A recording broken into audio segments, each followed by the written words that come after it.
comment faire ton diaporama de PTUC. C'est ce que nous allons voir dans cette vidéo.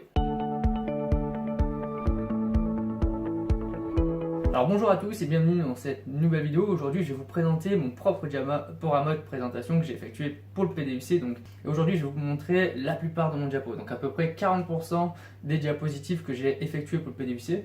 Le reste est entièrement disponible dans notre espacement, donc n'hésitez pas à venir nous rejoindre pour avoir accès à l'ensemble du contenu et pour pouvoir gagner un temps considérable pour réaliser vos dossiers professionnels, puisque c'est l'objet de cette vidéo aujourd'hui.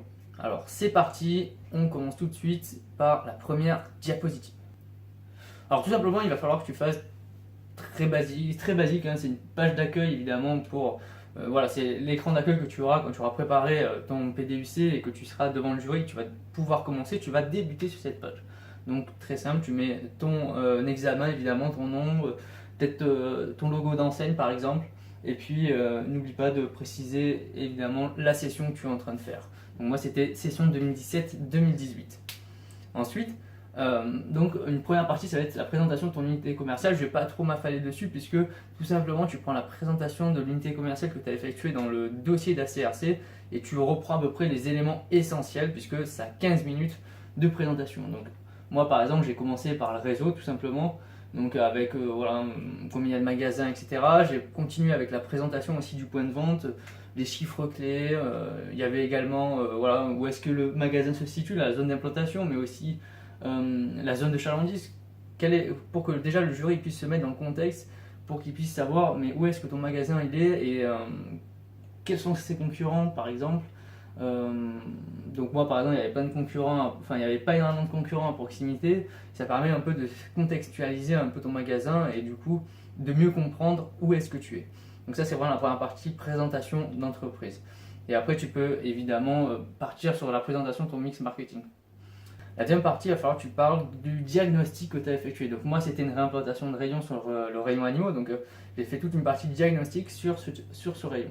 Donc moi ce que j'ai commencé c'est que d'abord j'ai indiqué toutes mes sources à la fois pour le diagnostic interne, les différents rapports ou études que j'ai pu faire, mais aussi voilà, j'ai dit que le diagnostic interne ça venait de mon logiciel interne, donc la plupart de mes informations étaient issues de là, mais aussi sur l'intranet du réseau j'avais plein d'indications.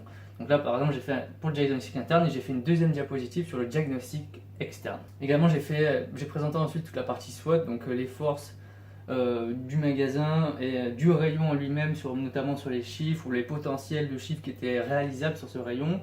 Et donc après j'ai fait toute une partie force, donc faiblesse pour la partie interne, et après j'ai fait aussi la partie externe, donc à la fois les menaces et les opportunités du rayon, du magasin en lui-même. Donc après voilà, moi c'est comme ça que j'ai fait dans mon diagnostic et que je l'ai présenté le jour de l'examen. Ensuite en partie numéro 3, c'est là où tu vas présenter la problématique de ton PDUC et tu vas présenter aussi pourquoi est-ce que tu as fait cette problématique et qu'est-ce que tu vas faire. Voilà, moi ce que j'ai fait c'est que d'abord sur cette diapositive en fait j'ai listé tous les différents éléments ressortants de mon diagnostic, donc par exemple une baisse d'activité, un rayon qui est assez peu attractif, un chiffre d'affaires potentiel qui n'est pas atteint et qui est réalisable encore, un marché qui est super dynamique puisque le rayon des animaux c'est quelque chose qui explose encore plus chaque année. Et aussi on a le réseau par exemple du système U, puisque j'étais dans un super U où il est en hausse d'activité alors que le rayon en lui-même ne l'est pas. Donc il y a vraiment une opportunité à aller chercher. Et ensuite une concurrence assez importante. Et donc c'est là où après je fais afficher ma problématique.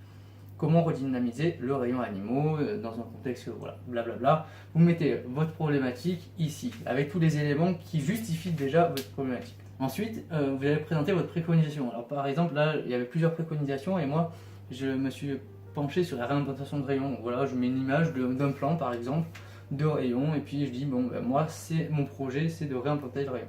Voilà, basta. Et après vous avez aussi toute une partie aussi note de cadrage avant, mais vous pouvez aussi justifier votre problématique par ce type de graphique qui permet voilà, de savoir est-ce que le projet va répondre à votre problématique et aussi est-ce qu'il permet de répondre à la problématique du PDUC qui consiste à augmenter soit le nombre de clients ou soit à faire en sorte qu'ils dépensent plus d'argent, donc augmenter le panier moyen. Donc ça voilà, c'était la troisième partie sur présentation de la préconisation ou du projet et justification. Quatrième partie, ça va être toute la partie analyse des répercussions. Si vous mettez en place vos projets, qu'est-ce qui va se passer à la fois au niveau humain, au niveau organisationnel et au niveau financier. Alors, par exemple, j'ai pris pour aujourd'hui, pour la vidéo, l'exemple des répercussions humaines. Donc par exemple, j'ai dit, en changeant tout le rayon, la motivation du salarié arrête d'être impactée à la fois positivement, puis ça peut le remotiver, mais aussi négativement parce que tout va changer. Ensuite, j'ai mis que les conditions de travail allaient changer aussi sur la gestion des stocks et des réserves, donc ça peut avoir un impact sur l'humain. Ça, c'est si je mets en place la préconisation, ça peut avoir un impact sur ça.